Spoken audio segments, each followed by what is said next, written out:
नमस्कार वितर्क न्यूज को स्वागत। दर्शक बंधु, आज आम बड़म्बा नरसिंहपुर निर्वाचन मंडली रे वर्तमान जे भारतीय जनता पार्टी विधायक प्रार्थी होती श्री संबित त्रिपाठी संपर्क में आलोचना करवा।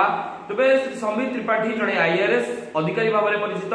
से पूर्व इंडियन रेवेन्यू सर्विस रे कार्य करते भारतीय प्रशासनिक सेवा अधिकारी भाव में। से पूर्व केंद्र में मंत्री थिबा श्री धर्मेंद्र प्रधान ओएसडी थिले।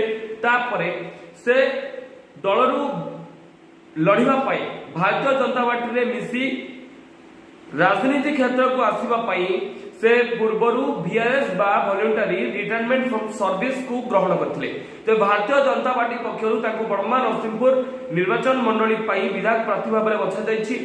जाकु नै प्रथमे किछि व्यक्ति मानकर एले मनमालिन्य होइतला, किंतु परे भारतीय जनता पार्टी पक्षरु बड़म्बा नरसिंहपुर निर्वाचन मंडली जनसाधारण माने ताकू साथ दवा पाई आगे आसीथिबा देखिबाकू मिलिछि।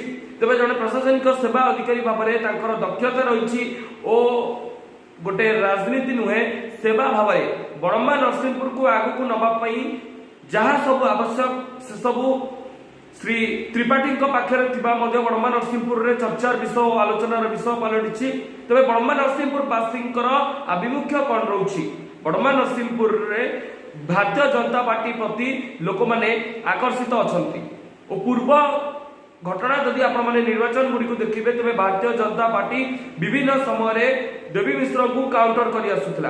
तेरे वर्तमान स्थिति में भारतीय जनता पार्टी तथा भारतीय जनता पार्टी पक्षर टिकेट पाइथुबा श्री संबित त्रिपाठी आहरी वृद्धि होची जनसमर्थन। तेरे आगामी निर्वाचन में जनमत कौन रोची ताकू अपेक्षा। नमस्कार।